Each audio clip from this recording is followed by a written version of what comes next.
parce que finalement, c'est vraiment ce qui se cherche, on peut dire la vie dans le présent.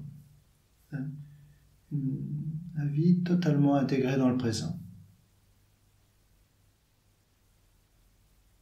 Donc en soi, c'est pas beaucoup, c'est pas grand chose, c'est simple, mais c'est relativement extraordinaire, puisque l'ordinaire, c'est de se perdre dans les pensées du passé et du futur.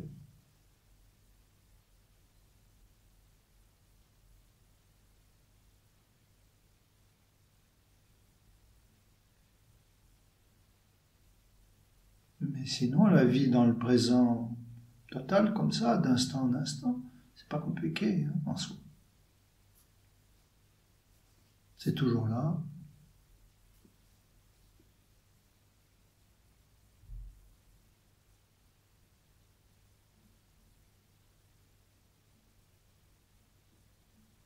Il n'y a même pas la notion que c'est le présent, c'est simplement c'est ce qui est d'instant en instant. Ce qui est vécu d'instant en instant.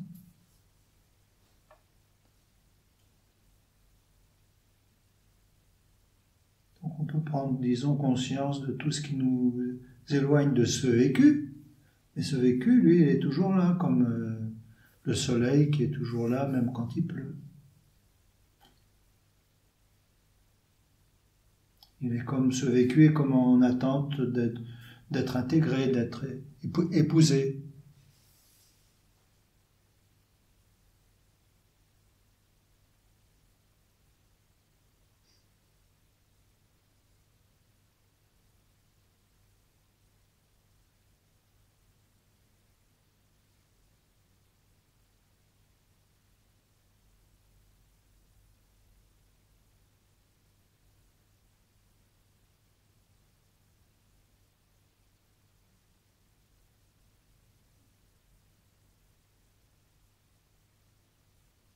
Quand on est complètement présent, complètement là, on perd même notre notion d'identité personnelle, de choses comme ça. Ça n'existe pas quand on est complètement présent.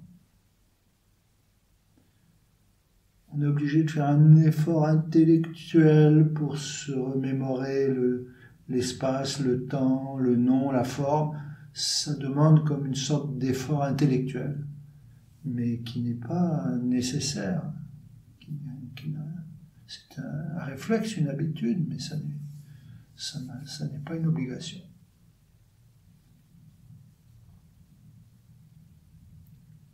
Peut-être on ne fait pas suffisamment confiance à ce vécu pour s'y donner complètement. Mais alors que, en fait, ce vécu est un vécu d'intégration, un vécu simple, inné, et qui permet au mieux de vivre les situations, de vivre chaque instant comme il est, les situations comme elles sont.